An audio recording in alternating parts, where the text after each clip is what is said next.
The House of Cardanus. They're the most prestigious family of the sword in the Arcadia Empire. Think of them as a massive military powerhouse that keeps the entire empire standing. They've got 7 different knight orders, and each one is as strong as a small country's entire army. The direct descendants are called golden dragons, because they're all born with golden hair and eyes. Legend says they've actually got the blood of dragons flowing through their veins. Young dragons gather here to awaken that power and prove they're worthy of the name. Even members of the branch families show up, desperately trying to break past their own limits.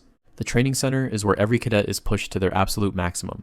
William Cardanus, the top-ranked cadet, is showing everyone exactly why he's at the head of the pack. He's taking on multiple opponents at once and making it look like child's play. His rivals are completely stunned. Even working together, they can't even land a scratch on him. One of the girls tries to hold her ground, but she's clearly reaching her limit. She can't even track his speed, as he follows up with a heavy mana charge strike. Just like that, she's knocked to the ground instantly. William just stands there looking down at them, totally bored with the fight. He calls them pathetic, and says they're no better than the trash from the branch families.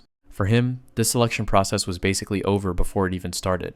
Meanwhile, at the Young Dragon Knights headquarters, the high-ranking instructors are keeping a close eye on the training footage. Swordmaster Fabian asks the room who they think is actually worthy of the special grade status. The chief instructor says there's really only one person who fits the bill. William is sitting pretty at rank 1, and he just finished demolishing the 2nd and 4th rank cadets. Fabian notes that even the guys he beat were from the main bloodline. The branch family members are being picked off left and right at this point. To the higher-ups, it seems like the gap in bloodlines is just too big to overcome. In this training center, your rank is everything. It's the only indicator of power they care about. It seems like a no-brainer to just hand the top spot to William and call it a day. But the chief instructor suggests they hold off and watch a little longer. He mentions there's one branch family member who's been acting very unusual lately. He thinks it's worth seeing what the kid can do before they make a final decision. The cadet he's talking about is currently sitting at number 25, Leonard Cardanus. Leonard was a total nobody just a few days ago, but he suddenly jumped from rank 381 to 25. The commander thinks it's gotta be a joke, but the instructor tells him to look at the screen right now. Leonard is actually confronting William in the middle of the forest. The top ranker is clearly insulted that a branch member would even dare to approach him. William laughs it off, asking if the kid came here to surrender or something. Leonard doesn't look intimidated at all. He just tells William he doesn't need to hold back. Pissed off by the kid's attitude, William lets his blue mana explode outward. Leonard can feel the difference immediately. This guy's aura is on a whole different level from the others. But he doesn't flinch. He just calmly invites the genius to come at him. William takes the bait and leaps into the air, aiming to end this with one massive strike. William screams that he's going to crush Leonard and his sword into dust. He brings his blade down with a massive explosion of blue mana. But he's completely stunned. Leonard is holding him back with nothing but a wooden training sword. With a flick of his wrist, Leonard parries the heavy strike and sends William reeling. William can barely catch his breath, staring at the branch family trash who's suddenly glowing with power. Leonard calmly tells him that his sword isn't soft enough to be broken by a mere apprentice knight. William is absolutely losing it. He screams at Leonard, asking if he's trying to mock him. He launches into a desperate flurry of attacks, but Leonard just flows around them like water. Up in the observation deck, Instructor Bradley, a tall man in a green cloak, notes that this is some seriously unusual swordsmanship. He's shocked by how efficient Leonard is, parrying every blow with the absolute minimum amount of force. The instructor points out that Leonard hasn't even bothered to launch a single attack of his own yet. William is getting more frustrated by the second, shouting at Leonard to stop running away. He swings his blade in a massive arc, putting every bit of mana he has into the strike. But Leonard is already 2 steps ahead, sliding through the gap in William's guard. William slams his sword into the ground, but Leonard is long gone, appearing right behind him. Pushed to his limit, William's eyes go wild as he charges his blade with even more blue energy. Leonard doesn't wait. He moves in a flash, his wooden sword becoming a blur of motion. He slides past another strike, moving with a grace that William just can't match. Leonard actually gives him a bit of credit, admitting that his raw power is pretty impressive. That just makes William angrier. He snaps back that Leonard has a big mouth for someone who's just been running. He screams at Leonard to stop playing around and fight him seriously. Leonard watches him carefully, noting that William's combat judgment actually isn't that bad. But to Leonard, there's still something big missing from William's style. Leonard moves with the kind of refined instincts you only get from surviving countless life and death situations. He looks at the genius and realizes that William has already reached the absolute limit of his current self. The cadets watching from the sidelines are losing their minds. They can't believe rank 25 is holding his own. To them, it feels like Leonard is a completely different person than he was just a few days ago. Leonard moves again, and this time, he's too fast for anyone to follow. William panics. He's completely lost track of where Leonard went. He screams in pure frustration, unable to believe he's being toyed with by a branch member. Suddenly, Leonard is right in his ear, calmly telling the number one that he's already lost. A massive wave of golden energy sweeps through the forest as Leonard delivers a final, decisive strike. William is sent flying through the air, coughing up blood as he crashes into the dirt. Leonard stands over him, thinking about how this would have been impossible for his old self. But now, his memories are back. The memories of his past life as Ren, the silver-haired man once hailed as the world's greatest sword emperor. Ren, a man who gave his whole life to the sword. He reached a point where he could split the sky and level mountains with a single swing. But even that wasn't enough for him. He challenged the heavenly demon to a duel to prove his strength. The fight raged on for days, without a winner in sight. They were pushing way past what any normal human could handle, moving at impossible speeds. The destruction was so massive it actually changed the map of the region. And as for how it ended, well, it wasn't the victory he expected. On a ruined battlefield under a blood-red moon, the legendary sword emperor finally fell. Ren couldn't wrap his head around it. His technique was supposed to be flawless, but he couldn't even land a single scratch on his opponent. The heavenly demon just smirked and told him the reason was simple. He didn't even know the basics. All those years of training, and he'd missed the most important foundation of the sword. That failure to master the fundamentals finally proved to be fatal. Ren felt the sting of the insult more than his actual wounds. The basics? It sounded like a joke. The demon admitted he was impressed. A stray dog could even push him that far. Ren dropped to his knees, his body completely broken and his spirit crushed. The demon told him to rest in peace as the red moon watched over his defeat. Everything started to fade out as the Sword Emperor's life slipped away. It was over. Just like that, the legend was done. But as he died, he had one final wish. He just wanted one more chance to do it all over again. Reaching out for a moon he thought he'd never see again, his story seemed to end. But where one legend died, a brand new one was just getting started. Somewhere far away, under a clear blue moon, some cadets are panicking because they think they just killed a classmate. Suddenly, Leonard Cardanus gasps for air, coming back from the brink with a start. He looks at his hands, trying to shake off what he thinks was just a vivid dream. The bullies standing over him are actually disappointed he's still breathing.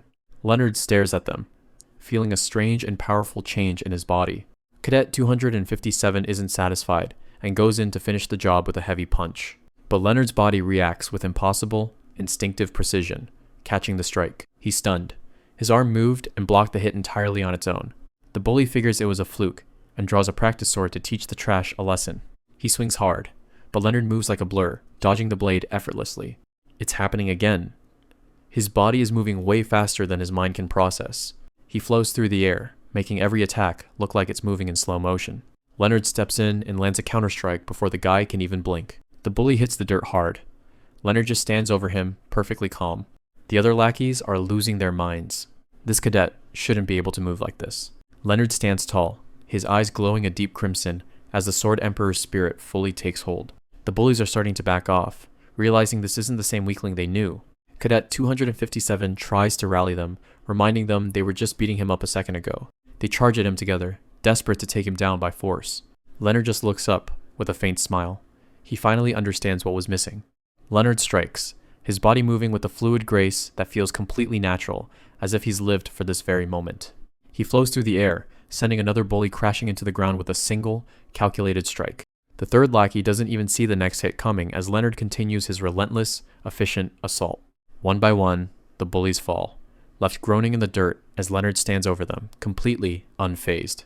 As the adrenaline begins to fade, Leonard finds himself lost in thought, remembering a strange dream that has haunted him for a long time. In that dream, a powerful warrior fought under a crimson sky, his long white hair whipping in the wind as he faced an impossible enemy. For so long, the memories of that man's life and death have been a constant weight, making it impossible for Leonard to focus on his own path. But now, standing on this field, the truth is finally becoming clear to him. It's almost impossible to believe, yet there's no other explanation. He finally realizes the truth. He is the reincarnation of Ren, the legendary Sword Emperor from another world. Even with the evidence right in front of him, the reality of being reborn is a lot to take in. But the moment he tries to flex his power, his body protests. His arms are already screaming from just a few seconds of high-level swordplay. His current form is weak and fragile, a result of the reckless and inefficient way he's been training until now. He stares at his trembling hands, a cold determination settling in his eyes. Things are going to be very different from now on. With the memories and techniques of his past life to guide him, Leonard vows to become stronger than anyone else in this new world. Ren may have failed to reach the absolute peak in his first life, but but as Leonard Cardanus, he knows he can finally achieve it. He'll use every resource at his disposal to surpass his previous self and become a sword emperor like no other. Meanwhile, inside the prestigious Cardanus training center, the news of the encounter is already starting to spread. Cadet 5 reports that the 3 injured students are completely out of commission and won't be able to participate in the upcoming field training. The most shocking part is that all 3 were taken down by a single person, a student who was supposedly at the very bottom of the ranks. William Cardanus, the elite of the family, is intrigued. He asks for the numbers of the 3 who were beaten, his interest clearly piqued. The cadet reports that Leonard's student 381 took them all down in an instant, despite them being much higher ranked than him. William's expression remains calm, but a dangerous spark of curiosity lights up in his eyes as he listens to the details of the fight. He draws a blade that crackles with blue lightning, warning the cadet to watch his mouth. He won't let some trash student shake his confidence.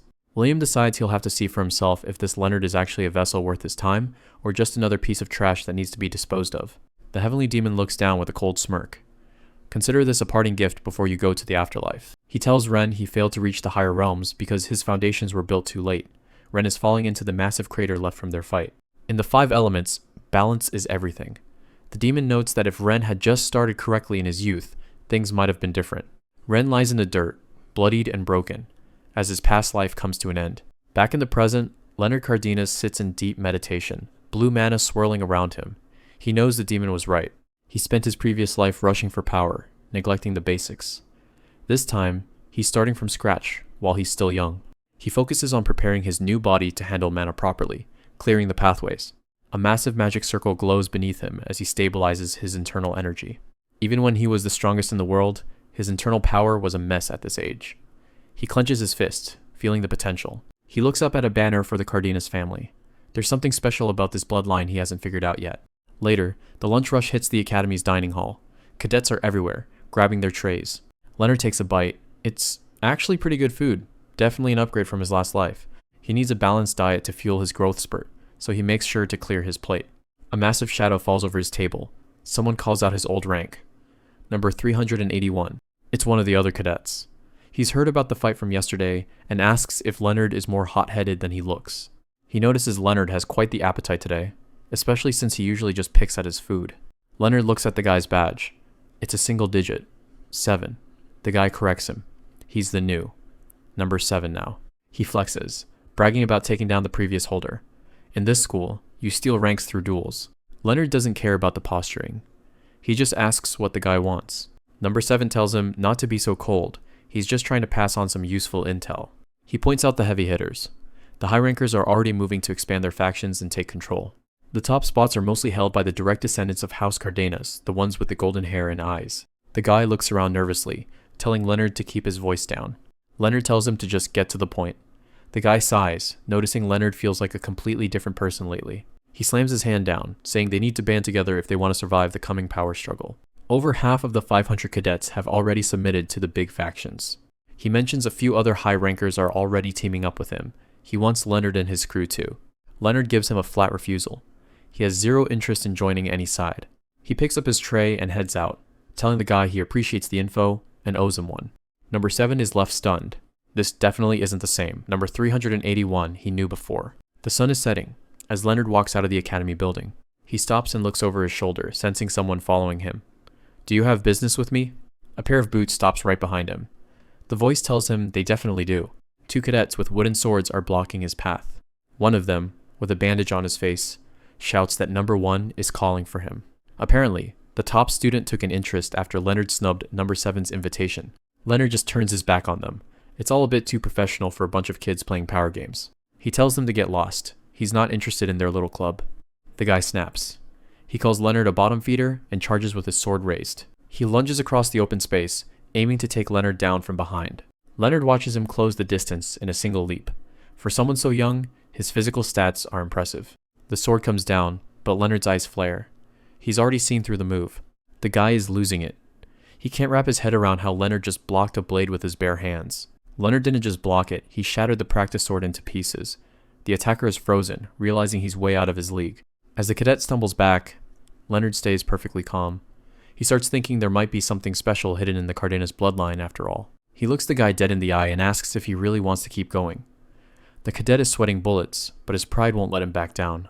Fine, then I'll give you exactly what you want, Leonard says. He lunges forward, and the poor guy's life flashes before his eyes. High above in the academy, a mysterious figure watches from a window. He's impressed, noting how Leonard completely toyed with his opponent. The observer is a masked guy in a blue cloak. He wonders if Leonard was just hiding his true strength all this time. He's not a spy, so what's his deal? Suddenly, he flinches. He wonders if Leonard actually spotted him from all the way down there. This is Owl, a cadet observer. He scribbles some notes, excited for an upset that'll break the predictable routine of the academy. Leonard walks away from the bodies on the ground. He started at rank 381, but he's already moved up to number 98. This guy's in a total panic, apologizing as he scrambles to follow an order from the number 1 student. Verita watches him run off, wondering why the top ranker is suddenly so interested in a nobody like number 98. She's Verita Cardanus, the second best in the class, and she's been hearing rumors about a real monster showing up lately. Looking at the piles of defeated cadets on the ground, she figures those rumors weren't an exaggeration. She stops to watch as someone gets launched through the air like a piece of trash.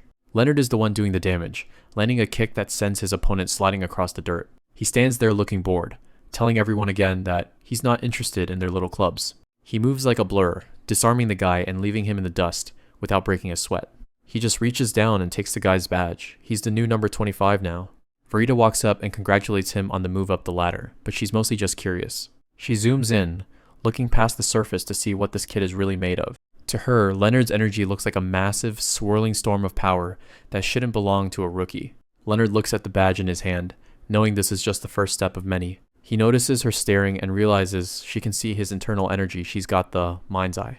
It's a rare ability that lets you see right through an opponent's moves and intentions before they even make them. She asks why he hates teaming up so much, reminding him that tomorrow's training is going to be a nightmare alone. Before he can answer, a voice from behind tells them both to shut it. Enter William Cardanus, the actual number 1, and he definitely has an ego to match the rank. He steps right on the head of the guy Leonard just beat, calling his own people trash for not being able to handle a simple errand. Leonard doesn't look impressed, staring right back at the guy everyone else is terrified of. They face off right there, the new guy and the top dog, and the vibe is instantly lethal. William tries to flex his authority, but Leonard just asks if he's ready to go right now. The tension snaps when Verita bursts out laughing. She can't believe someone actually had the nerve to talk to William like that. She finds him hilarious, admitted she's never seen anyone treat the number 1 like a normal person before. She tells them both to chill out, since they've got a big training exercise starting tomorrow. William shoots him a final death glare, warning him that he's going to regret picking this fight. Leonard just shrugs it off, his mind already on the next stage of his plan. He knows the higher-ups use this training to build their own factions, but he's playing a different game. Tomorrow is the joint training session, and it's a big deal for everyone at the academy. Deep in the forest, senior instructor Bruno gets briefed on how the students are splitting into groups. Bruno is a tough old bird, and he's keeping a very close eye on how these new recruits handle themselves. His subordinate tells him about one weird trainee who refused to join a squad and insists on going solo. The whole exercise is going down in the massive forest of Cardanus, which is basically a giant playground for monsters. As expected, most of the kids have grouped up around the top 4 students to keep themselves safe. Squad A is the biggest by far, filled with everyone who wants to hide behind William's power.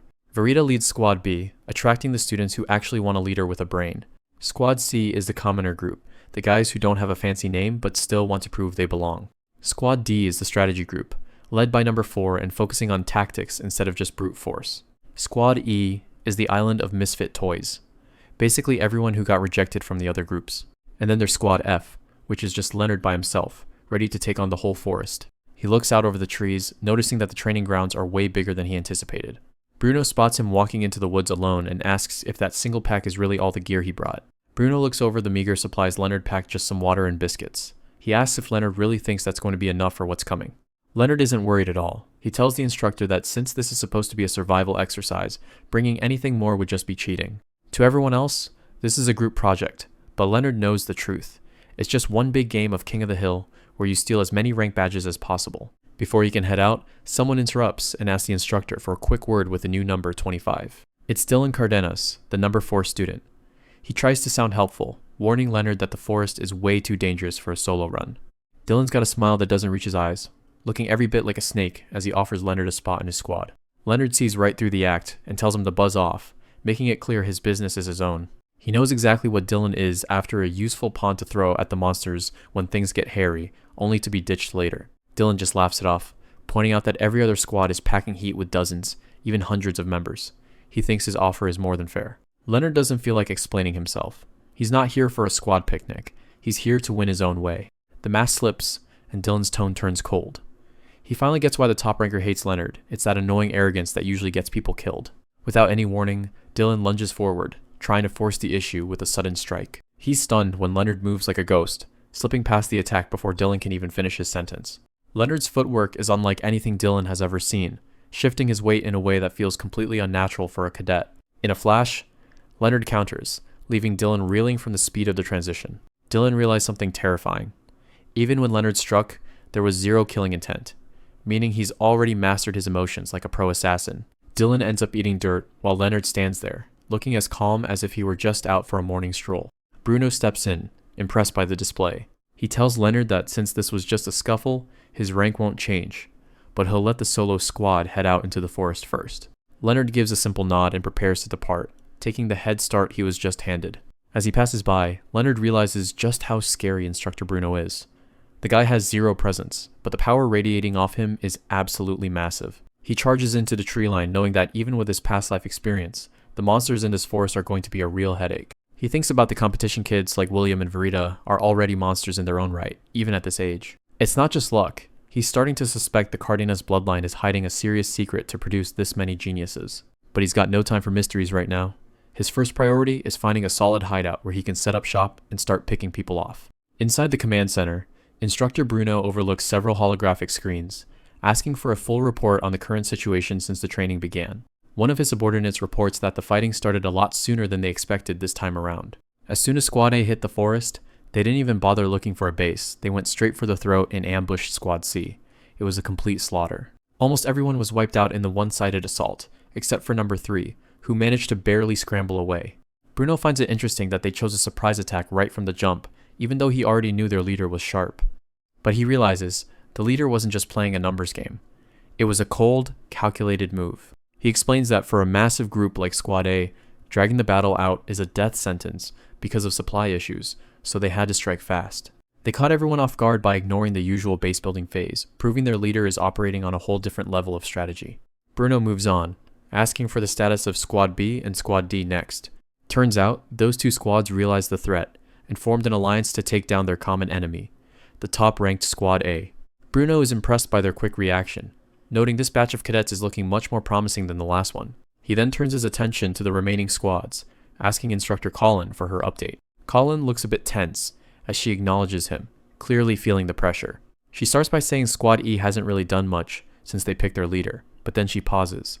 When it comes to Leonard Cardanus, Cadet 25 from Squad F, she honestly doesn't even know where to start. Out in the field, Colin watches from the shadows of the forest as Leonard stands alone in front of a mysterious cave.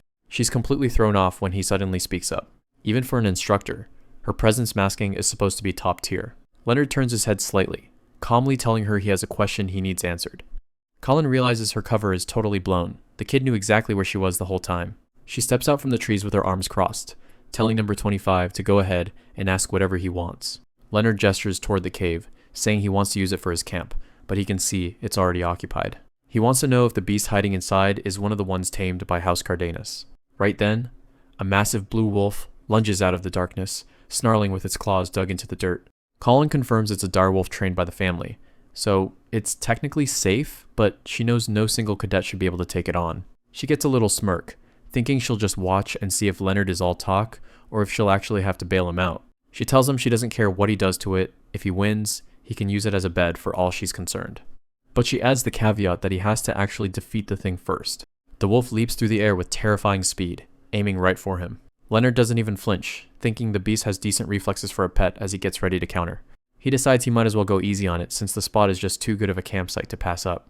The wolf bares its fangs, its eyes glowing with a feral energy. It lets out a fierce howl, releasing a wave of pressure that shakes the ground. Leonard feels the sudden surge of bloodlust and wonders if the creature has completely lost its mind. He realizes that if he holds back too much and gets injured, it'll only make things more annoying for the instructor. He grips his practice sword and warns the wolf that this next move is going to sting. The wolf lunges again, but Leonard is already a step ahead, moving with a blur of speed. The beast snaps its jaws, but Leonard ducks right under its massive head. He scoffs, telling the creature he isn't going to be an easy meal. In a single, explosive motion, Leonard connects with a powerful strike that sends the giant wolf flying. Colin is absolutely speechless. He just completely overwhelmed a direwolf in the blink of an eye. She watches as Leonard lands perfectly, questioning if this is actually the kind of power a normal cadet should have. The once terrifying wolf is now acting like a submissive puppy, and Leonard just calmly tells it to stay. Leonard points and gives a firm command, sit. He follows up with roll over, and the massive direwolf immediately flops onto its back, tongue out, acting like a giant puppy. He holds out his hand and says, paw, and the creature obediently offers its giant clawed paw with sparkles surrounding the moment. Turning to Instructor Colin, Leonard asks if he can bring the wolf along for the training, since it seems to have taken quite a liking to him. Colin is sweating, processing the fact that someone with his insane strength just tamed a direwolf, a feat that makes his request a very difficult one to handle. She eventually relents, admitting that his taming success is undeniable proof of his ability, so she'll permit it but only under certain conditions. The wolf is strictly forbidden from participating in any combat. It can only be used for travel or scouting missions. Leonard notes that was his plan from the start anyway. She adds one final warning for him to make sure it doesn't harm any other cadets as he walks away, leaving a trail of dust. Leonard glances back with a sharp look in his crimson eyes, thinking to himself that this new asset will be incredibly useful. He gives the wolf a command to go out and find some food for them. As they reach a fork in the path, Leonard decides they should split up for now. He tells the wolf to also bring back anything interesting it finds besides just food. The direwolf takes off like a blue streak, leaving Leonard behind. Elsewhere in the forest, a terrified cadet sits on the ground, calling someone a monster as he looks up in fear. Standing over a group of defeated cadets is William Cardanus, looking absolutely disdainful as he calls them pathetic trash who shouldn't carry the family bloodline. He reaches into his pocket to stuff another badge away, complaining that he's completely out of room for any more. With a cold glare, William tells the defeated cadet that if they ever cross paths again, he'll personally see to it that they're disqualified from the academy. The cadet can only watch him leave, thinking in despair that even if their entire squad attacked together, they wouldn't be able to lay a finger on him. The leader of Squad E, clutching his chest and covered in bruises, feels like they're nothing more than easy prey in this forest. His squad members look to him for what to do next, and he admits they got lucky this time, but one more attack from another squad will be the end of them. He tries to rally his remaining teammates, telling them to pull themselves together so they can at least go look for some food. Suddenly, the ground shakes with a massive thud, and the squad freezes in sheer terror. The leader looks up, sweating, as he realizes they've just become prey for something even worse. A massive, monstrous brown bear towers over him, its eyes glowing with a feral hunger. Just as the bear is about to strike, Leonard drops from the sky like a comet, landing right on top of the beast's head. With a single heavy blow, he slams his fist into the monster's skull, sending out a shockwave of energy. The giant beast crashes to the ground, out cold, while Leonard stands calmly on its back. The Squad A leader is stunned, immediately recognizing the boy as number 25. Cadet 438 is livid, calling Leonard a cold-blooded bastard for stepping in on their hunt. It turns out he's actually mad, because that bear was supposed to be their food for the next few days. Leonard just keeps walking, casually asking if everyone's still in one piece. The guy can barely process the question, staring back in total disbelief. Leonard stops and asks again, making sure they're actually okay. As he turns to leave, the cadet shouts out, asking if he's planning to steal their badges too. Leonard looks back over his shoulder, explaining he only showed up because things look dicey. He tells them he's here for training, not some game of points he can find his own food. He offers a bit of parting advice. If they want to win, they should probably pick their battles better. The cadet stands there stunned, finally admitting out loud that he owes Leonard one. He thanks Leonard for keeping them from getting kicked out of the exam. Leonard admits he didn't really mean for it to go down like that. Suddenly, something catches their eye in the brush. Glowing blue eyes pierce through the shadows. A massive blue wolf steps out, carrying another cadet in its jaws like a chew toy. While the others freak out, Leonard just looks the beast in the eye and tells it to sit. Surprisingly, the wolf actually listens, dropping the girl right at their feet. It's Cadet 3, and she looks like she's been through hell. The guy recognizes her immediately. She's a powerhouse, and seeing her like this is terrifying. He looks from the mangled girl to the happy wolf, realizing Leonard is definitely the scariest thing in these woods. Leonard notes how deep the wounds are, wondering if a monster or a top-ranked cadet did this. He checks in with the guy again, asking if he's still worried about getting eliminated. Leonard gestures to the dead bear, telling them to take that for food instead of trying to loot the girl. He tells them not to get too hung up on the numbers on their badges. With that, Leonard heads off into the forest with his new giant pet in tow. Later that night, the girl finally blinks her eyes open, finding herself bandaged up. She looks at her treated wounds, confused about who could have possibly helped her. Leonard's voice asks from the shadows if she's finally awake. She immediately lunges with a kick, but Leonard catches it without even looking up. He tells her she should stop wasting energy and just get some proper rest. She isn't having it, immediately demanding he give back her badge. Leonard just gives her a deadpan look. He reaches over and shows her the badge is still right where it belongs. She softens up a bit, thanking him for the save while admitting she can't lose that badge. Instead of arguing, Leonard just hands her a skewer of freshly roasted meat. He tells her it's only natural to feed a child when they're hungry. While she eats, he asks about her squad and what happened to cause those wounds. She stares into the fire and tells him it wasn't a monster that did it. She explains that right after they set up base, a rival squad completely wiped them out in a surprise attack. It was a total defeat without a real fight, and she blames herself for being a pathetic leader. Leonard realized that fighting in a group is a completely different ballgame from a duel. He thinks about how someone like William Cardanus could easily crush a group of youngsters with a bit of tactical knowledge. Leonard asks point blank if number 1 was the one who did that to her arm. As meat crackles over the fire, she admits her squad just didn't have the strength to match them. It eats at her that they were taken out before they could even draw their swords. Leonard notes that even after a crushing defeat, her eyes haven't lost their fire. Looking at her, he knows she has the potential to become a truly great warrior. But for now, the situation is grim at this rate. The other squads are going to fall one by one. She wonders if there's any hope in forming an alliance with the remaining groups. Leonard points out that morale is a bigger factor than numbers, and a winning side only gets stronger. He's certain that a simple surprise attack won't work, since the enemy is definitely expecting it. Instead, he suggests they target the squad's specific weakness. He explains that the entire group functions around a single person, number 1. Because their leader is so strong, their unity is top-notch, but that's exactly what they'll exploit. The moment that central pillar is removed, the rest of the squad will crumble into a disorganized mess. Leonard can see the thirst for revenge in her eyes, and she doesn't bother denying it. He looks her in the eye and tells her to just put her trust in him. Seeing his confidence, she accepts the plan and asks if she should start calling him her new squad leader. A group of cadets, loaded down with heavy packs, treks through a forest trail. William Cardanus and his right-hand man, Cadet 5, are waiting for them. William's acting like he has all the time in the world, confident that things are going exactly according to plan. He's got that smug look on his face, expecting the results of their little hunt to show up any second. Suddenly, he signals everyone to stop. It's time to get ready for a fight. He shouts into the trees, telling whoever's hiding that they might as well surrender because he already knows they're there. A bunch of birds suddenly fly out of the trees, signaling that someone is finally making their move. A few cadets step out from behind the bushes, wooden swords at the ready. William mocks them, saying the leisurely lion they were hunting has a better nose than he gave them credit for. Then, 2 more show up, a blonde girl with badge number 2 and a guy with badge number 4.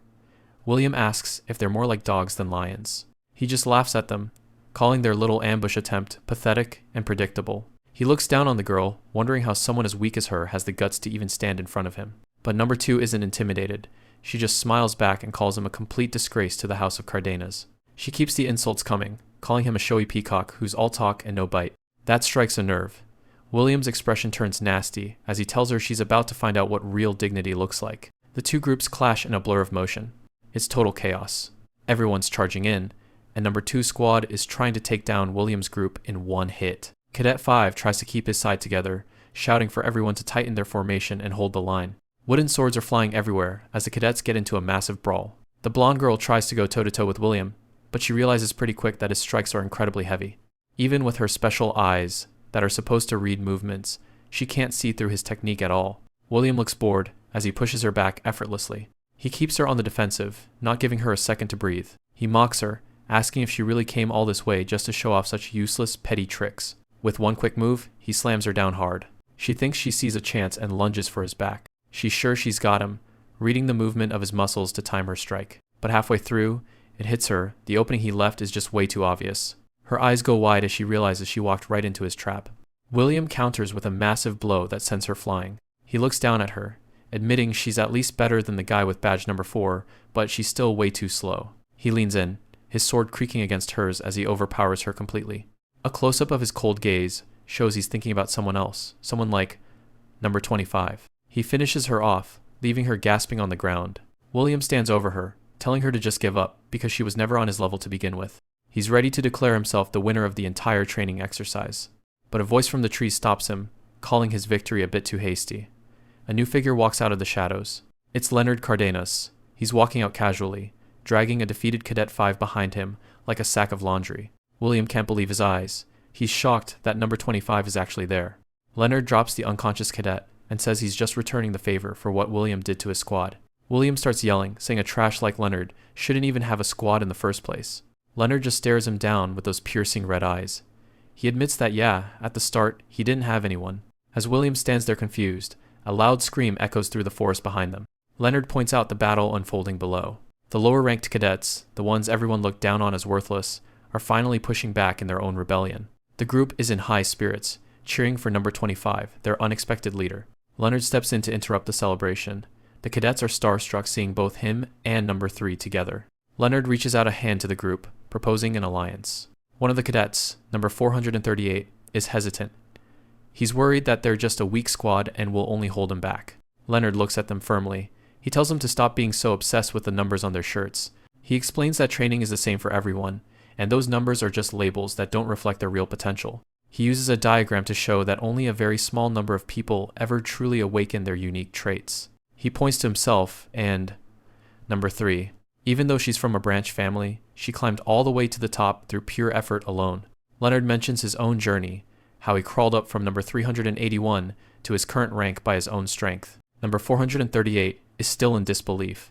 To him, the gap in rank exists because they simply aren't strong enough to win. Leonard shouts that the problem isn't their physical strength, but something deeper. He tells the gathered cadets that they lack the courage and the heart to actually believe in themselves. He asks them if they've ever actually resolved to see a challenge through to the very end. He clenches his fist. He tells them that they can win, and he's officially proposing that F Squad and E Squad join forces.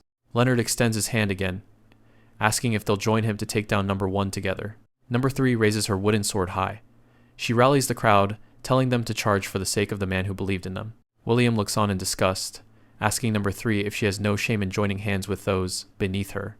Number 3 just laughs it off. She tells William that he's the one who needs to be careful, reminding him that number 25 blocked his kick like it was nothing. Leonard stays silent as number 3 continues, pointing out that his movements were far more refined than William's. A close-up of William shows him grit his teeth in a blind rage. He can't stand the idea that his squad's strength is being questioned. In the background, the low-ranked cadets are actually winning, pinning down William's subordinates. Seeing which way the wind is blowing, the girl with badge 2 drops to her knees and asks to join Leonard's squad too.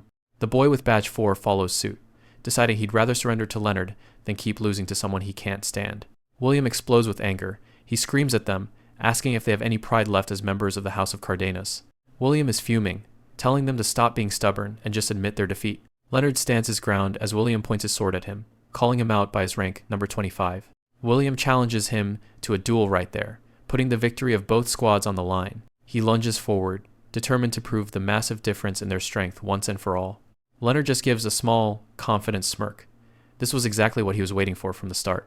He draws his sword as golden energy flares up around him. With a cold look in his eyes, he tells William to come at him so he can finally make him understand the truth. Bradley watches the arena with a critical eye, curious about the outcome of this final showdown. The two duelists face off, the tension between the top-ranked cadet and the new prospect filling the air. Number 1 charges in, his destructive sword style clashing violently against his opponent's defense. A heavy impact echoes across the grounds as their blades lock in a struggle for dominance. Leonard remains perfectly calm, even as the strain of the defense begins to take its toll on his arms. He notes that while his opponent has raw power, the movements themselves are predictable and easy to read. An attack comes from a strange, unexpected angle, forcing a sharp reaction.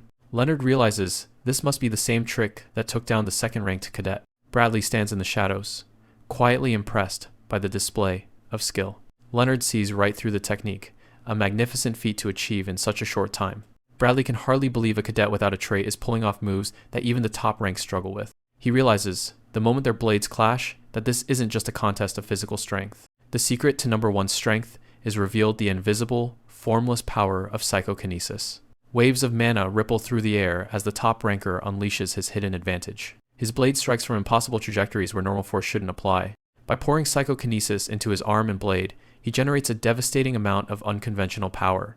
Leonard dodges another heavy blow, staying light on his feet despite the onslaught. The ranker is stunned, realizing Leonard has already seen through the secret of his power. They lock blades, their faces just inches apart as the air crackles between them. The top cadet shouts in frustration, demanding to know why Leonard kept his true strength hidden. Leonard gives him a cold look, telling him his sword will provide all the answers he needs. A golden crest of the sword duchy flares behind him, signaling the gravity of the match. Leonard prepares for the next exchange, his expression unreadable. Psychokinesis isn't just for defense. Number 1 uses it to enhance the lethality of every strike. He tears through the ground, warning Leonard not to take his confidence for granted. Leonard stands his ground, asking his opponent to show more of his true self. Blue energy erupts around Number 1 as he vows to show exactly what's been asked for.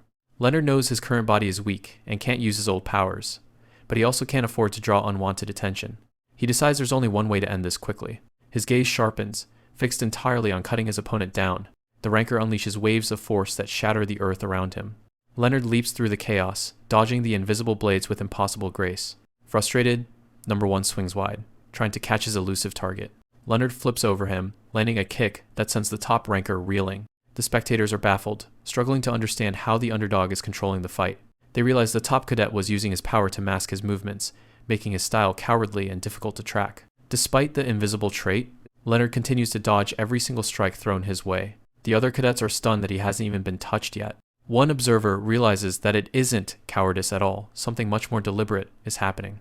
While it looks like he's running away, Leonard is actually closing the distance inch by inch. Bradley smiles, realizing Leonard is masking his approach so his opponent won't notice. He's moving like a predator, leisurely cornering his prey for the final strike. Number 1 is blindsided by how quickly the gap between them has vanished. Leonard strikes with a fluid, blindingly fast motion that catches his opponent completely off guard. He stares down the top ranker, declaring the match over with a single, calm sentence. The force of the final blow sends number 1 flying backward, the impact echoing through the woods. A massive explosion of energy and debris marks the end of the exchange. Gasping for air, number 1 can hardly process the reality of his own defeat. To him, this isn't just losing a match, it feels like facing the cold touch of death. A terrifying image of a grim reaper looms in his mind, underscoring the weight of Leonard's pressure. Leonard stands over the fallen cadet, the point of his wooden sword resting right at his forehead. He maintains his composed, analytical expression, showing no sign of fatigue. Number 1 laughs weakly, finally forced to admit that number 25 is the winner. The instructors and spectators watch in stunned silence as the top ranker is officially dethroned. The crater left behind serves as a testament to the sheer intensity of their short exchange. The chief instructor is genuinely surprised by the unexpected turn of events. Number 1 admits that losing actually feels refreshing, a strange lightness filling him. Leonard is caught off guard by the sudden shift in his opponent's attitude. Number 1 realizes his obsession with power was a burden passed down from his father. But with this defeat, all those oppressive weights have finally been swept away. He reaches out a hand, fully accepting the result and the change it brings. Leonard simply acknowledges the good match, showing no arrogance in his victory. They shake hands firmly, ending their duel with mutual respect. The spectators are in total disbelief, still trying to grasp that the top ranker actually lost. Some cadets are devastated, having lost everything they bet on a sure winner. Despite the upset, the chief instructor sees this as a magnificent harvest of talent. He officially declares the field training concluded as the crowd erupts into cheers for Leonard. A few other elite cadets are forced to acknowledge the surprising performance of Leonard's squad. They realize he's an extraordinary individual who successfully teamed up with nobodies to take down a top squad. The chief instructor understands that Leonard saw right through the true purpose of the field training. It's an unexpected but remarkably satisfying outcome for the Academy's leadership. As the excitement dies down, he gives the order to prepare for their return. It's time to contact the main house. The period for the blood successor rite has officially arrived. Leonard gives the giant blue wolf one last pat. He's leaving tomorrow, and unfortunately, he can't take his furry friend with him. The wolf looks pretty down about the news. It's been a loyal companion during his time in the forest. Seeing the look on its face, Leonard asks if it's really that sad to see him go. Under the massive full moon, he admits he's gonna miss this place too. He promises to get a lot stronger and come back for it eventually. The wolf finally perks up, giving him a big toothy grin. Leonard walks away, telling the wolf it better keep up its own training if it wants to follow him later. As the wolf howls at the moon, Leonard makes one last promise to give it a proper name the next time they meet. The next day, the mood is way different. Leonard is stuck in a carriage with a bunch of other cadets, and the silence is heavy. Cadet 25 breaks the ice by asking why they're even all in the same carriage. Leonard just sits there, looking stoic. He's the top-ranked cadet now, so he's got a bit of an aura. The guy is dying to talk to the person who managed to jump from near the bottom all the way to number 1 inch just a month. Leonard finally acknowledges them. The guy says he's got some news for everyone. A girl mocks him, asking if his head got rattled during training because he's actually acting smart for once. He ignores her and explains that starting tomorrow, their supplies will depend entirely on their grades.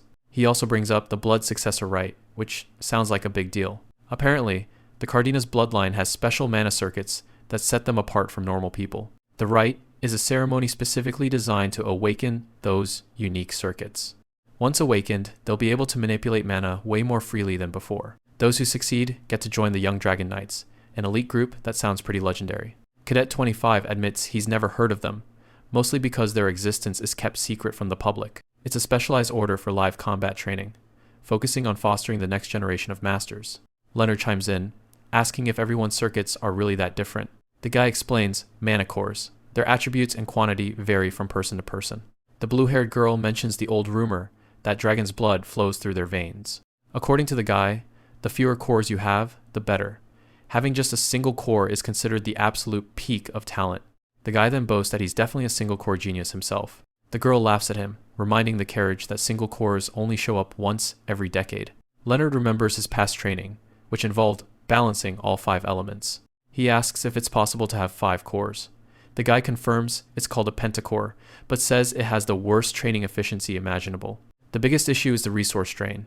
For every extra core, you need double the materials. A chart shows the terrifying scale a quad core takes 16 times the effort of a single one. And a pentacore? That requires a staggering 25 times the work. Leonard's face drops. He realizes his past life expertise might actually be a huge hurdle here. The girl tells him not to sweat it. With his combat skills, he probably doesn't even need theory. Leonard considers a different angle. If someone actually managed to train all 5, wouldn't they be the strongest? The guy continues to brag about his own core, while the others just wish he'd shut up. But then, the reveal happens. Everyone is shocked to see the result. Leonard is a pentacore. He walks away, while the other cadets whisper about his supposedly terrible luck. Leonard can't believe it. He stood out for all the wrong reasons this time. He goes back to training, moving so fast his form becomes a complete blur. Watching from the shadows, someone is amazed that he can already manifest a sword at such a young age. Commander Fabian steps out of the shadows. He's already heard the rumors about the boy who used to be ranked at the very bottom. He looks at Leonard and admits that seeing a kid this skilled at such a young age is genuinely impressive. What really blows him away is that Leonard reached this level of technical perfection without even tapping into his chi. Leonard calmly explains his philosophy, that true martial arts aren't just about energy, but are forged in the heart and honed by the body. Fabian takes a second to process that. It's a pretty bold statement for a cadet to make. Then, the commander just loses it, bursting into a loud, booming laugh that echoes through the room. He likes the kid's attitude. He's willing to overlook any exaggerated rumors if the boy has this much fire in him. Formally introducing himself, Fabian reveals he's a swordmaster, and he swears on his position to stand by his evaluation of the boy. He officially recognizes Leonard as a candidate for the special grade, promising him the treatment that comes with the title. His subordinate is completely losing his mind in the background, reminding Fabian that Leonard was just confirmed as a pentacore. Fabian isn't having any of it. He yells that the number of cores shouldn't define someone's potential. He tells Leonard to ignore the haters and focus on investing in his own talent to the absolute limit. To get him started, Fabian hands over a dimensional bag, already stuffed to the brim with supplies. On top of the gear, Leonard gets a special privilege. He's allowed to pick his own training ground, instead of being assigned one. Fabian points toward a series of glowing doors, each leading to a different high-level training environment. He leaves the decision entirely up to Leonard, giving him total control over his next move. Leonard doesn't hesitate. He asks for the one place with training resources that actually matches current skill level. Fabian grins, liking the ambition. He explains that true masters are born from the path of carnage, not easy practice. He points to a specific door and tells Leonard his destination. Carabagos Island, the most remote spot in the Empire. It's a brutal wilderness where even veteran knights have been known to snap under the pressure. Parts of the island are so dangerous, they're basically on par with the demonic realm. When asked if he's excited, Leonard simply thanks the commander, ready for the challenge. As he prepares to leave, Leonard thinks about the core problem. People only think pentacores are weak because nobody knows how to train them correctly. He knows the secret: the 5 elements are meant to be a single, unified flow, creating power in a realm of its own. This isn't a setback for him. It's the perfect chance to blow past everything he achieved in his past life. With his massive pack on his back, Leonard steps through the light. Fabian wishes him luck as he vanishes. The transition is blinding, and Leonard has to shield his eyes as he steps out onto the island. He finds himself standing at the edge of Carabagos, a dense, blue-tinted forest that looks both beautiful and deadly. Suddenly, a voice from behind startles him. A man has managed to sneak up without making a sound. It's Bradley. He's impressed by Leonard's own stealth, noting he didn't hear a single footstep from the famous cadet everyone's been talking about. Bradley introduces himself as a senior knight of the Basilisk Squad. He's the one overseeing operations here in Carabagos. He tells Leonard it's time to move. The kid hasn't met the rest of the group yet, so they're heading elsewhere for now. Bradley explains that everyone here is an apprentice knight. Even if they're technically the same rank, he tells Leonard to show his seniors some respect. But he adds that there's no need to be intimidated. A rule prevents seniors from messing with any first-year rookies, so he's safe for now. The schedule is simple. 6 months of protection, followed by 6 months of pure training. After that, Leonard is responsible for his own mess. Bradley mentions he's even prepared a place for him to sleep. It's special grade treatment, likely because of Leonard's high status. They arrive at a room already stocked with the essentials. Bradley hands it over and tells him it's his for the duration. The rest is up to Leonard. As long as he has spirit stones, he can get pretty much anything he needs in this place. That covers the basics.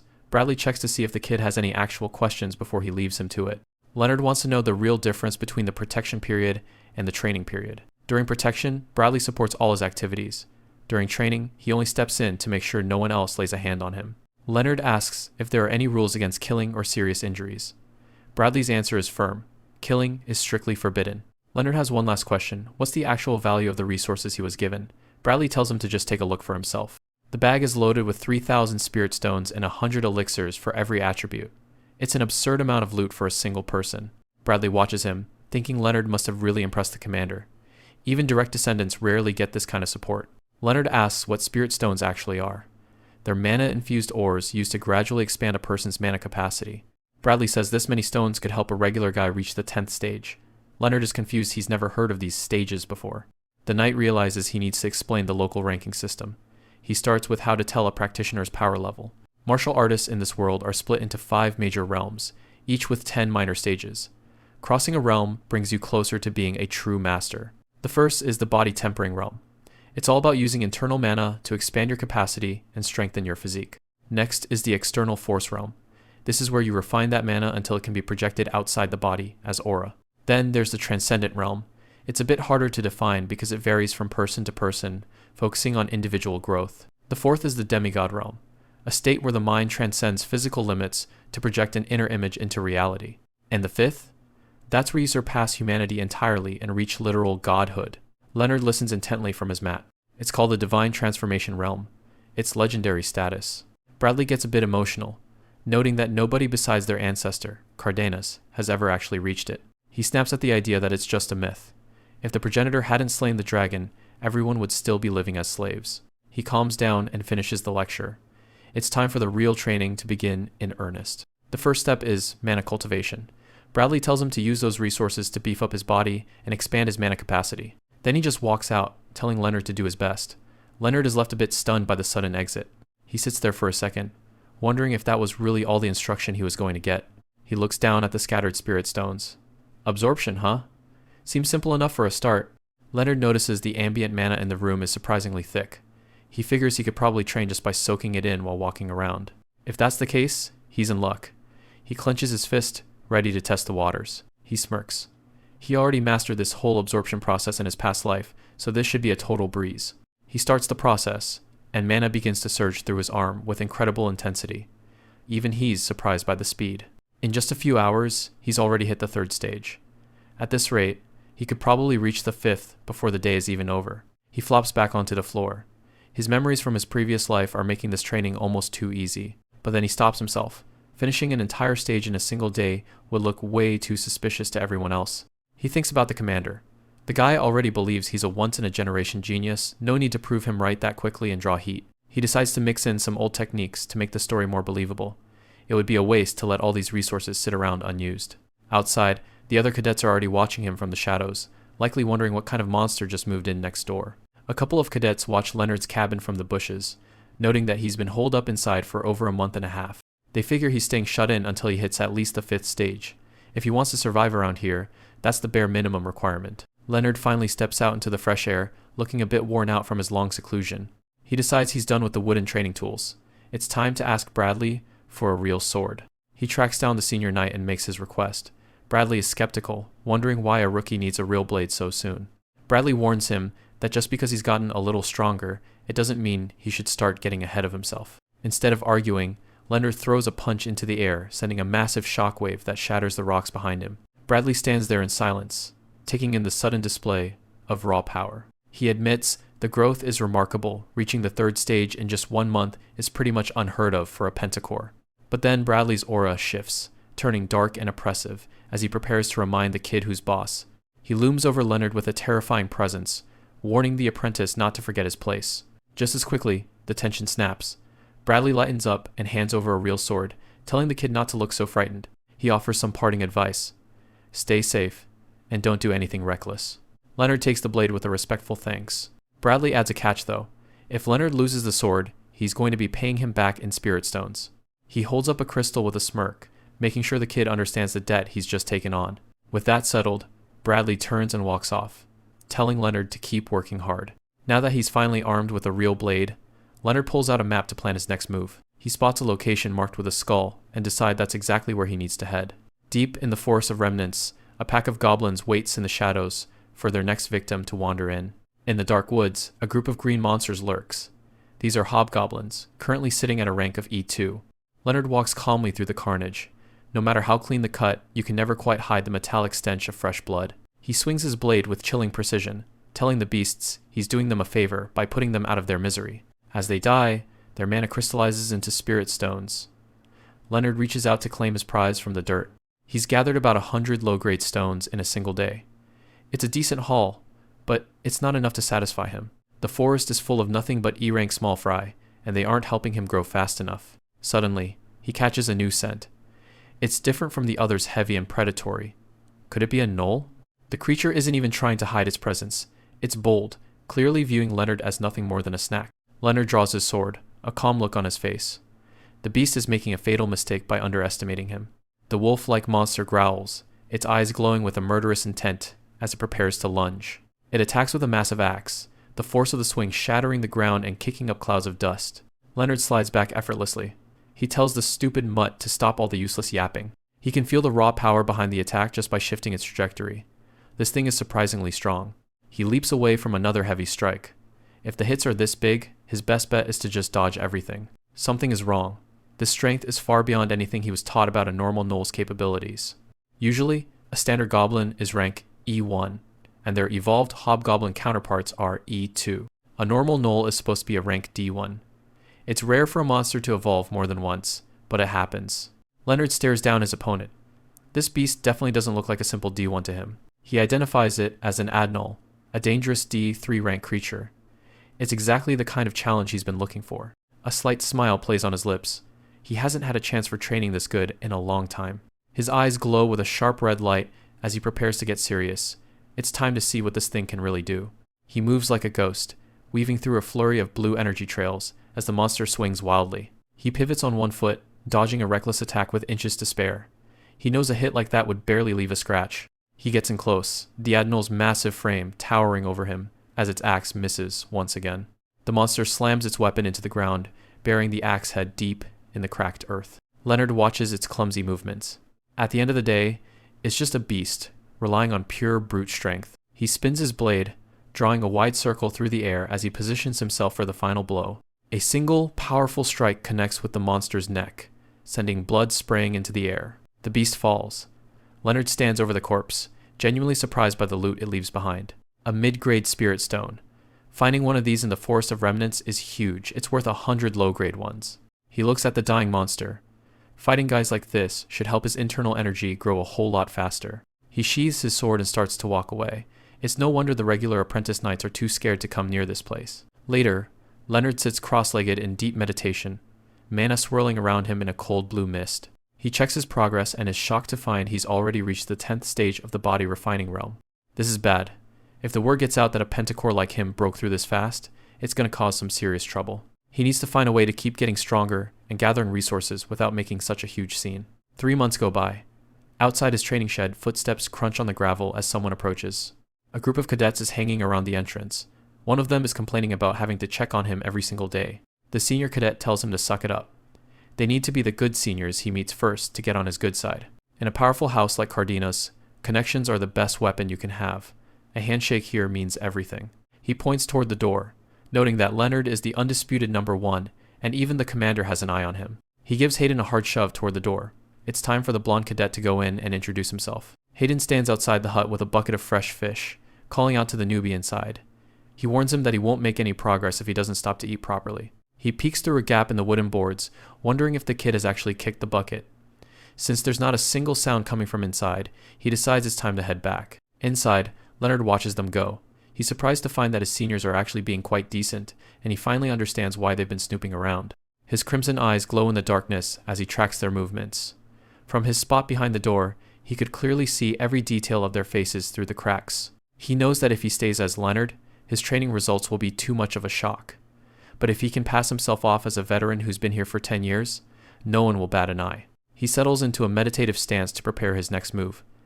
It's been a long time since he last used this specific trick, but he figures it's worth a shot. He initiates the reverse application art, a technique that uses mana to reshape his facial muscles and skin. Back in his prime as the Sword Emperor, he never had to bother with such disguises. A faint energy surrounds his hands as the transformation takes hold.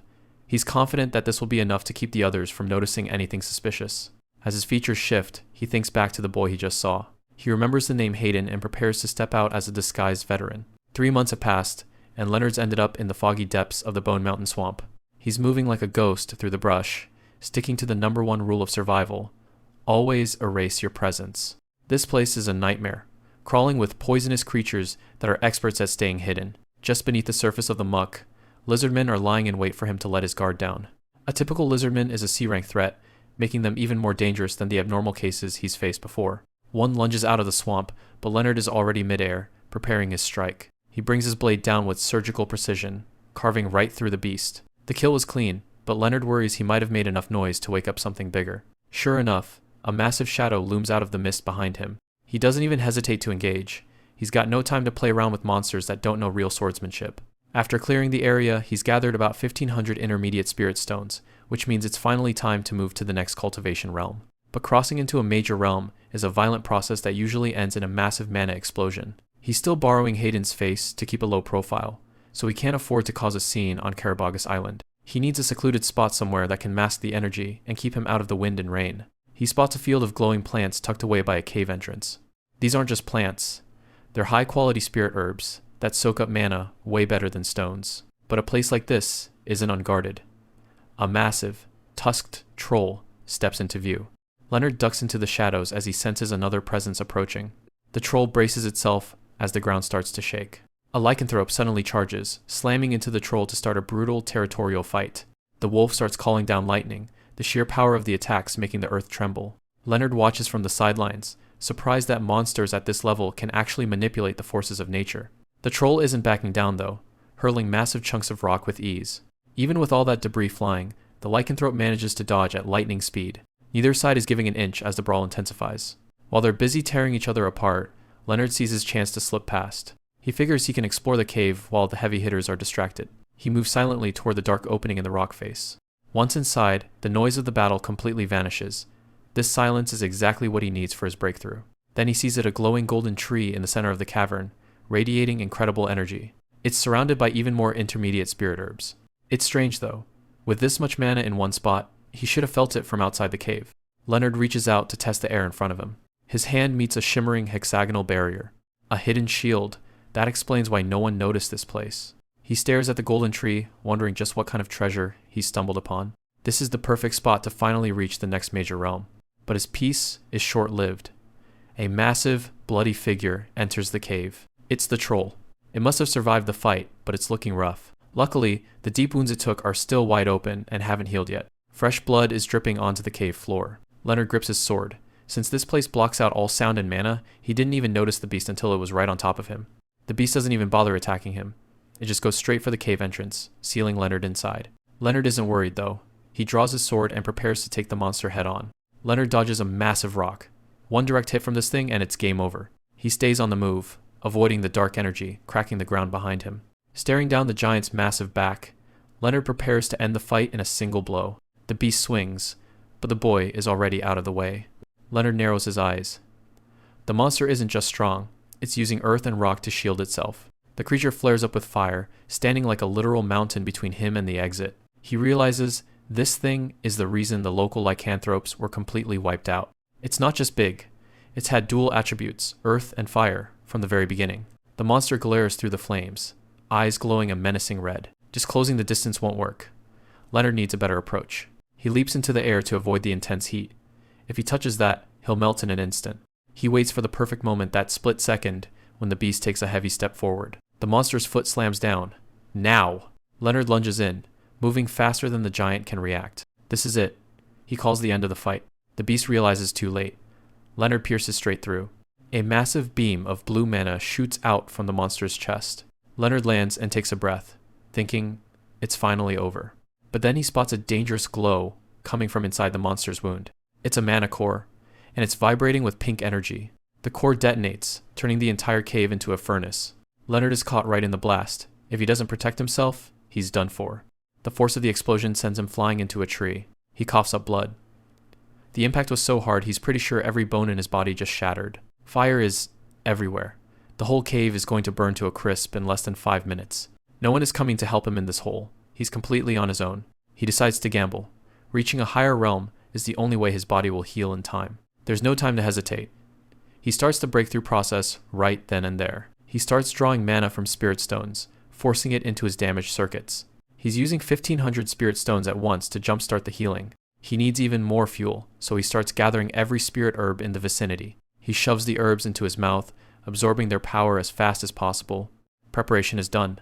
Mana is surging through him way beyond his usual capacity. His pentacore starts rotating all at once, spinning at full speed. He can feel all his chi becoming one, concentrating into a single point. It feels like his heart is being completely remade. He's done it. He's officially broken through to a new realm, but the energy won't stop. It's already surpassed anything a human body should be able to handle. A massive blue energy dragon erupts from him. This is the legendary power of a dragon. Leonard sits beneath a twisted tree glowing with a strange, golden light, deep in meditation. He feels his mana integrating perfectly, pushing his realm straight to the 3rd stage of the outer force. It's a massive jump, especially since most of the senior cadets have been stuck at the 2nd stage for years.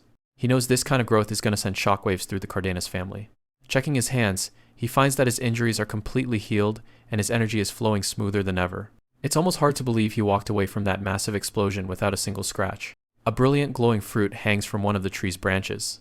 As soon as he reaches out and touches it, the blinding light fades, leaving only the fruit behind. He realizes the tree's intense spiritual energy must have acted as a shield against the pillar of fire. The small, blue fruit fits perfectly in the palm of his hand. Leonard takes a moment to process how the tree managed to absorb all that raw mana. He decides to take the seed with him, grateful for the protection it provided. Leonard sprints back toward the camp, knowing he can't afford to let anyone get suspicious of his absence. He's got a bit of a smirk on his face. Turns out he's gotten even stronger than he expected. He spots the light from the training center ahead. He makes it back just in time, hauling a massive blue wolf pelt over his shoulder. He quickly thinks about stashing his gear before the others catch him looking like this. Nearby, a cadet named Ian is surprised to see a door standing open. Leonard appears behind him so quietly that Ian nearly jumps out of his skin. Leonard introduces himself calmly while Ian tries to catch his breath. Ian mentions he's hit a wall in his training and asks Leonard if he'd be up for a spar. Leonard agrees immediately, which seems to catch the other guy off guard. Ian acts all confident, happy that Leonard didn't refuse him. He gestures for Leonard to follow, promising to show him what it really means to be a knight. The spar is over in a flash. Ian is sent flying by the sheer force of Leonard's strike. Ian hits the dirt and immediately admits defeat. A blonde cadet named Hayden watches from the side, sweating as he realizes Leonard isn't just some beginner. Hayden steps in and ignites his practice sword with fire mana. Ian shouts at him, wondering why the hell he's using real mana in a practice session. Leonard is fine, but his hand is smoking from the impact. The other cadets rush over to check on him. He looks at the blood on his palm, realizing that even a blocked mana attack can still do real damage. It's a clear lesson that swordsmanship isn't everything when magic is involved. Ian is visibly worried and asks why Leonard isn't angry about getting hurt. But Leonard is actually grateful. He's learning a lot from these exchanges. He holds his sword out, genuinely looking forward to their next match. A little while later, Ian shows up in full gear, saying they have to cancel the spar. Leonard steps out, wondering what all the commotion is about. Ian tells him there was a massive explosion near the swamp that has everyone on edge. The rumors are flying that a lycanthrope and a troll got into a vicious turf war. They found the troll burned to death, and the wolf's body completely mangled. The high-ranking knights are already at the site, surveying the mess Leonard actually caused. Ian tells him to just stay back and rest, since he's clearly not ready for real combat yet. Ian turns to Leonard, mentioning he's got something special for him. He drops a bundle of 5 decent-looking swords on the ground, noting that Leonard had managed to break a few during their sparring sessions. Ian gives him a thumbs up and a grin, telling him not to forget about his old buddy once he becomes a famous knight. Leonard promises he won't, thanking him as he stands by the wooden door of his quarters. As Ian heads out, he warns Leonard to stay put today, since most of the guards will be distracted with training at the swamp. Leonard takes the advice, realizing that causing a scene now would only turn into a massive headache. He watches as the light of the explosion continues to ripple in the distance, knowing everyone is looking the wrong way. Draped in a dark hooded cloak, he realizes this distraction is actually the perfect opportunity for him to make a move. He watches the columns of knights marching away, knowing that running into them while using a fake identity would just create more chaos. He decides to keep the lycanthrope's skin on for now, even if it is a little uncomfortable. With everyone clustered in one area, Leonard finally has the freedom to move without being watched. He pulls his hood low as he prepares to head toward the opposite side of the training grounds. Standing on a cliff overlooking the vast, misty landscape, he realizes this is his best chance to finally explore Owl Plains. Everything's quiet for now. Leonard senses a heavy bloodlust lurking in the fog nearby. He keeps moving, wondering why his hidden watchers are being so cautious. Suddenly, a massive owlbear drops down to challenge him. Leonard just pulls back his hood, completely unfazed by the beast's arrival. He figures the creature will make for a decent warm-up. Elsewhere, as the sun sets, a fleet reaches Carabagos Island. A group of cloaked figures lands on the shore to begin their mission. They realize they've already lost 2 members to the sea during the crossing. One of those stragglers is still alive, frantically trying to find his way back to the group. He realizes he's in serious trouble, surrounded by A-rank monsters, without his leader. He curses the Cardanus family, wondering why they're even on this island. As he heads deeper inland, he notices the monsters are starting to get weaker. He decides to push forward and proceed with the infiltration plan. He spots an owlbear and thinks it's a target he can handle on his own. But before he can make his move, a heavy kick catches him off guard. Leonard lands a solid blow that sends the intruder reeling. The guy demands to know who he is, but Leonard just turns the question back on him. With a quick surge of mana, Leonard silences the man's voice. The intruder clutches his throat, realizing he can't even scream anymore. He desperately draws his flaming blade and lunges at the boy. Leonard watches the strike with a cold, analytical gaze. He parries the attack with clinical precision. The two engage in a high-speed clash of blades. The assassin unleashes his venomous snake technique to end the fight. Leonard notes it's a vicious style meant for killing, but it's still sloppy. He can read the man's movements like an open book. He steps in close and pins the man's blade against his own body. Purple mana chains erupt from the assassin's gear, trapping Leonard. The guy thinks he has the upper hand, but Leonard is just setting a trap. Leonard tosses his sword aside, relying on pure intuition. He lunges forward, asking if the guy really thought he was helpless without a blade. A single, massive punch shatters the chains and sends the man flying. As he lies broken, the assassin wonders if the tainted blood has already awakened. Leonard ties him to a tree and asks if he finally understands the situation. The man screams about his pride and curses the Cardanus devil. Leonard points to the guy's broken magic tools, mocking his claim of a fair fight. He tells him there's no such thing as fair play when dealing with his family. Desperate and beaten, the assassin begs Leonard to just kill him. Leonard stares him down, telling him he doesn't even have the right to beg for death. The captive spits out one last insult, calling him a bastard child of unclean blood. Leonard's eyes narrow as he repeats the phrase, curious about what that means for the Cardanus lineage.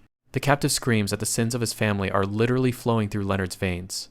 He yells that the Cardanus aren't even human, claiming that anyone raised in such a wicked house should already know the truth. He insists that their monstrous strength and the constant birth of geniuses are impossible for normal people, but Leonard just notes that he seems to know an awful lot. Leonard looks down at the tied-up shadow operative, questioning if the prestige of Cardanus is really worth throwing away his honor to kidnap kids. He continues his stroll, telling the guy that even if he steals the clan's secrets, a third-rate bottom feeder like him won't change. The boy gets in his face, asking if he can even look his ancestors in the eye while looking this pathetic. The leader screams back, telling the brat not to get cocky, and asking if he plans to insult the name of Kyrgyz. Leonard isn't interested in a debate.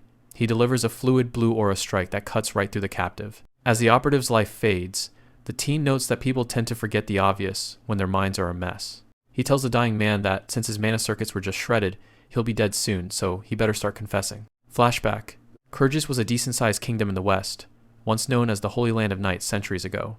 That was the case until Cardanus showed up and their Red Dragon Knights absolutely crushed the Kyrgyz military. In just one defeat, Kyrgyz was wiped from the world while Cardanus took their spot as the new Holy Land. The protagonist asks if the operative attacked just to reclaim their old reputation, along with some clan secrets. He realizes their goals actually align in a way, since he needs to clean house anyway. But the real issue is that some seriously high-level transcendence experts have already landed on the island. Leonard decides he needs to get a message to Sir Bradley about the situation. He narrows his eyes, identifying the enemy as the Shadow Knight Order of Kyrgyz. With most of the knights on the island being just apprentices, he knows this whole setup is dangerously lopsided. He addresses another operative, calling him the 30th Shadow and telling him it's his turn. He looks at his sword, unimpressed that their skills are nothing but cheap imitations. A final strike settles things, and he decides this much cleanup is enough for now. He begins looting the corpses, making sure to grab any magic tools they were carrying. He checks if the last guy has any complaints, but dead men don't talk. Somewhere else, a group of cadets are finally hoping for some downtime after being suddenly summoned. One of the boys, Ian, asks his buddy what they think is up ahead. They freeze as they spot something glowing and realize it's a corpse. It's the shadow operative Leonard killed, his chest still glowing with a lingering blue mana flame. Sir Bradley arrives and recognizes the aura blade technique, something only a swordmaster should be capable of. The instructor notes that the evidence matches a confession note found near the body. The note is a written confession from a guilt-ridden Shadow Knight of Kyrgyz, who supposedly couldn't handle attacking kids. It warns that many veterans and an expert in the Transcendence realm are heading for the apprentice quarters. Bradley grits his teeth, realizing the gravity of the threat. He orders Ian to sound the island-wide emergency alarm immediately. Leonard watches from among the other cadets, satisfied that the instructor picked up on the breadcrumbs he left behind. Bradley gathers everyone, shouting that this is not a drill and the island is under a massive invasion. The recruits look terrified as they hear the enemy force consists of 30 high-stage fighters. He tells them to imagine an entire army of disasters, because that's what a swordmaster is. He shows them a visualization of the destructive power of such a master, where numbers mean absolutely nothing. Bradley gives them two choices: use the spatial gate to evacuate the island right now and wait for backup, or stay here and face the enemy head-on, he tells the apprentice knights to decide. Leonard looks on calmly, thinking that real combat would be a good experience for these kids if they live. He watches their reactions, knowing nobody would blame them for running. One cadet steps forward with a clenched fist, shouting that he's going to fight. The rest of the group draws their swords, determined to show they've actually improved since they got here. Leonard watches the cadets resolve, admitting that choosing to fight in a crisis isn't easy, and they've earned a bit of his respect. A chorus of determination echoes through the air as the trainees prepare for the coming storm. Bradley praises their decision, though he admits that a swordmaster is beyond their current level, and he'll have to call for high-level backup. He tells everyone to get ready as the sun sets over the valley, the calm before the invasion. Leonard finds himself at the entrance of a hidden earthen dungeon he'd previously dug near the quarters. Being forced to evacuate is actually a plus for him, as it gives him a quiet moment to inspect the loot he gathered. He looks over the rings and trinkets, noting that while most are junk, one ring still holds a charge of magic. He slides it onto his finger, checking to see if his own internal mana is compatible with the tool. The gemstone glows briefly as it attempts to draw from his core. It's a bust. The ring can't draw mana from outside his heart, making most of these magic tools useless for him right now. The only exception is the signal device he took from the Shadow Knight leader. He already learned how to work it from the guy's final confession. He adjusts the green gemstone around his neck, planning to use it as bait for a perfect ambush. Leonard takes off at a sprint, knowing that while the small fries are easy, the Swordmaster is the only real variable. His gaze hardens as he vows that he won't let the invaders have their way. Leonard spots a reinforcement signal popping up. He figures no one's in the Transcendence realm yet, so it's a good time to move in. He decides to strike while they're still shaken up and take charge of the situation. Nearby, the shadow operatives are getting absolutely mauled by something. It's an A-rank manticore. The survivors quickly realize they're in way over their heads. Their leader screams for them to forget the fight and just run the mission is the only thing that matters. Then they spot a comrade heading their way and think they've finally got backup. The leader looks over, hoping for a bit of help. Instead, Leonard flashes through and takes out 3 of them before they can even process what's happening. The guy is stunned. He can't believe a kid knows how to use techniques like that. Leonard just gives him a cold stare. Provoking them worked, now he knows exactly how weak their organization really is. He tells the leader that letting his emotions take over just made him a sitting duck. Enraged, the operative lunges, calling Leonard a demon and shouting about his fallen friends. A quick strike and he's done. He didn't even see it coming. Leonard looks back with total indifference, asking if he forgot he was in the middle of a battle. The manticore stands tall, watching everything unfold. It's a grotesque A-rank beast, lion's body, snake's tail, and a human-like troll face. Leonard's heard of these things, but he didn't realize they could look so much like people.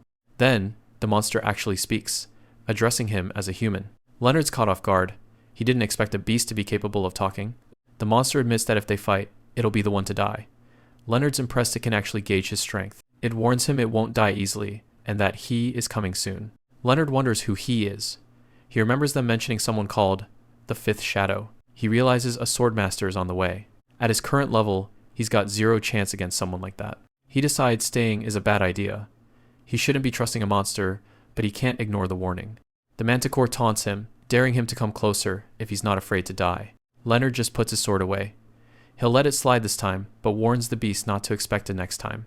The monster calls him a fool, and lunges anyway. Leonard figured that would happen. He moves first, aiming straight for the beast's head. The manticore retaliates with a blast of blue energy. Leonard dodges mid-air as the monster screams for him to die. He doesn't have time for this anymore. He decides to make his exit. As he makes a break for it, He looks back one last time. In the rush, his green gem necklace snaps off and falls into the dirt. A massive shockwave hits the ground as a new arrival lands with incredible force. It's the fifth shadow. He finds the necklace and realizes he was just a bit too late to save his men. From a distance, the new guy senses someone lingering nearby. Leonard feels the pressure even from that far away. He knows he's in deep trouble if he stays. He uses a digging skill to dive underground. Never thought he'd actually find a use for that. The fifth shadow stands alone in the clearing, wondering if that presence he felt was just his imagination. He vows that his comrades' lives won't go to waste, and tells them to rest in peace. He walks away, noting that their main objective has already been achieved anyway. Leonard finally digs his way back to the surface, emerging from his hiding spot. He finds a knight of Cardanus slumped against some debris, bleeding out. Looking at the man's wounds, Leonard knows he's already too late. The dying man manages to open his eyes, stunned to see a young apprentice instead of another attacker. He uses his final moments to warn Leonard about the enemy's power. A single swordmaster wiped out 43 intermediate knights in an instant. But the nightmare didn't end with the slaughter. The 8 apprentice knights who were part of the search were shackled and hauled away as prisoners. Leonard stands over a fallen soldier in a ravaged landscape, noting that the hostages have already been taken. The boy wonders how the enemy managed to slip past everyone while dragging prisoners along. He realizes their goal is to secure test subjects, which means they have to keep them alive. Looking at the man on the ground, he concludes there's only one way they could have moved so many people. It's a mass teleportation spell, capable of jumping a large group to a single location. Leonard knows he needs to hurry. The enemy has already reached their objective. Since moving that many people requires a massive space, he can guess exactly where they went. He asks the injured man if Sir Bradley is currently pursuing them. Hearing the confirmation, Leonard tells the guy to rest for a bit. He taps the soldier's chest, sending a pulse of blue energy through him. Bradley's looking in the wrong place, but a mere cadet's word won't carry much weight. Leonard hoists the unconscious man onto his shoulder, determined to find a way to guide the others. He decides the only option is to lead Bradley to the location himself. Nearby, Bradley scans the area, disgusted that the other knights seemingly abandoned their pride. He hears something and shouts for whoever is there to reveal themselves. Catching a glimpse of a fast-moving figure, he wonders if it's a remnant of the Kyrgyz. A masked intruder appears in front of the group, and Bradley immediately orders his men to eliminate him. Leonard doesn't fight back. He just signals for them to follow and takes off. He moves with incredible speed, easily dodging their attempts to close in. The masked boy weaves through the terrain, staying just ahead of the pack. Bradley is surprised by the intruder's speed, but keeps up the chase. Leonard is satisfied. The lure worked, and he successfully led them this far. Bradley stops suddenly as the forest opens up to the shoreline. He finds himself at the coast, seeing another fallen soldier on the sand. From a branch above, Leonard watches, hoping Bradley can survive what's coming. A heavily armored figure, the fifth shadow, steps out and mocks the knight for making it this far. Bradley asks if he's the mastermind behind all the chaos. The shadow calls this just a small step in their great work, but Bradley just draws his sword. The hooded man just laughs, asking if the knight really thought they came here without a plan. He raises a hand, and a massive surge of green energy erupts around him. Bradley grits his teeth against the pressure, vowing not to let the enemy escape. The green power clashes against the knight's defense, filling the air with light. Leonard watches the duel from the trees, silently urging Bradley to hold out a little longer. Taking advantage of the distraction, he slips into the nearby structure. The guards are completely focused on the duel outside, giving him the perfect opening. He finds a group of cadets tied up and waiting in the shadows. One of the captives is stunned when his shackles suddenly fall to the floor. He looks up at the masked savior, confused about why a stranger is helping them. Leonard doesn't waste time explaining and tells them all to get out while they can. The group offers their quick thanks before making a break for it. With the hostages finally clear, Leonard stands ready in the center of the room. He draws both of his blades, prepared to settle the rest of his business. Leonard lunges forward, his dual blades carving a path of blue energy through the remaining guards. Through his mask, he coldly declares that it's time to take out the trash. Outside, the battle isn't going as well, with Bradley being sent reeling by a violent blast of green energy. The fifth shadow looks down at the bleeding knight, calling the skirmish a decent enough opening act. A scarred leader of the Kyrgyz looks on, convinced that his group will soon reclaim their place at the peak. He suddenly trails off, sensing that the person who's been thwarting their plans is finally here. Bradley barely has time to look up before a new challenger enters the fray. Leonard drops from the sky, his strike creating a massive crater as he intercepts the fifth shadow. He draws his sword and faces the armored giant, his golden hair and crimson eyes visible under the hood. The shadow is unimpressed, disappointed to find that the brat who killed his comrades is the one standing before him. He ignites his green energy blade, promising to eliminate only Leonard to appease the souls of his fallen brothers. The shadow operative stands over the carnage, looking back at the boy who did this. He can hardly believe a kid actually wiped out his entire squad. He lunges forward with his glowing green blade, screaming that he'll tear Leonard limb from limb. Leonard realizes this guy is in the Swordmaster realm, a completely different level of threat than the others. Their blades collide, sending a massive shockwave of energy through the campsite. The operative is stunned that a brat like him is already capable of using an aura blade. Leonard has no intention of explaining himself. He knows his current strength only lets him maintain this aura for about 3 minutes, so he has to end this fast. The man is losing his composure, his swings getting wider and more desperate. Leonard stays low and focused, looking for the perfect moment to counter. He starts dodging through the attacks, closing the distance between them. But the operative smirks he was baiting Leonard into range the whole time. He reveals his claws are coated in severance venom, a lethal poison that severs mana and pulse. A spectral snake aura rises behind him as he declares the boy's death sentence. Leonard just thanks him for the explanation and keeps moving. The toxic blue energy swirls around them like a nest of vipers. The operative screams in shock as Leonard remains completely unaffected by the venom. Leonard wonders if his heart is resistant to poison along with magic. He reminds the guy that he doesn't need to know his secrets as their swords clash again. He's suddenly caught in a tangle of thick, green energy snakes that wrap around him. The shadow jumps high into the air, raining down a flurry of strikes. Leonard watches the barrage, wondering if the guy has just gone completely berserk. He decides to just pierce straight through the magical mess. He thrusts his blade into the heart of the energy swirl. The force of the impact sends the operative flying back. The man is desperate now, vowing to take Leonard with him even if it costs his life. Leonard sees him pushing his mana output to the absolute limit for one final gambit. Massive green serpents lunge at him from every direction as he weaves through them. He stays calm, focusing all his aura into the edge of his blade. He just needs one clean cut to finish this. He leaps over the snakes, finally putting his target within reach. He delivers what should be the final blow, but a magic tool called Shockbound activates, trapping Leonard's sword in a glowing seal. With his weapon stuck, Leonard is left completely wide open. The operative drops his sword and grabs Leonard by the throat, hoisting him up. He laughs, admitting he was just firing his mana blindly to lure the kid in. He tells the brat his luck has run out and bids him farewell, but a calm voice interrupts, telling him that won't be happening. In the blink of an eye, the operative's arm is sliced clean off. Valerius Cardanus floats in the air, his red cloak billowing as he looks down at the operative. The man is paralyzed with fear, wondering who this monster is and when he arrived. Valerius says that was for his subordinates, as he finishes the job with a lethal flash of light. Leonard stands over the defeated operative, who's coughing up blood and missing an arm. He notes that the assassin was so desperate to kill him, he didn't even notice the arrival of his reinforcement. Valerius Cardanus walks up, apologizing to Leonard for being late to the fight. He looks at his protege with a smile, clearly impressed by the massive growth he's shown. Bradley joins them, thanking the boy for saving his life as well. Exhausted from the battle, Leonard asks if it's finally okay for him to get some sleep. Valerius nods, telling him to take his time and rest, while they handle the rest. His gaze turns cold as he looks back at the remaining trash on the field. Suddenly, the shadow operative's body begins to surge with violent green energy. Even in his crippled state, he refuses to die quietly, claiming the fight isn't over. Valerius doesn't look impressed, declaring that everything ends right here. Leonard watches as the man's form begins to warp and dissolve into the magical energy. Valerius' eyes widen as he realizes the operative had a different goal in mind from the start. The man lunges one last time, shouting that he's taking Leonard down with him into the abyss. A pillar of white light erupts from the ground, engulfing Leonard in the massive spatial magic that teleports him away. Valerius stands over the mess, disgusted that they'd stooped this low. Vince checks the scene, realizing they used a mass teleportation spell to snatch everyone away. It's clear now the real target wasn't just anyone, it was Leonard. The enemy saw him as such a threat that they were willing to throw away their principles just to get rid of him.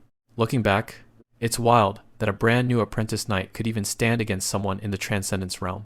Vince admits he's never seen growth this fast in any other student. He believes they might be watching a new legend being born in House Cardanus. Valerius agrees and tells Vince to call for reinforcements immediately. No matter what it takes, the family has to find that boy. Meanwhile, Leonard is miles away, drifting through the ocean on a piece of wreckage. He eventually loses consciousness as the waves wash over him. Out of nowhere, a massive ship pulls alongside and the crew spots him. He finally wakes up in a warm bed, the smell of the sea still lingering in the air.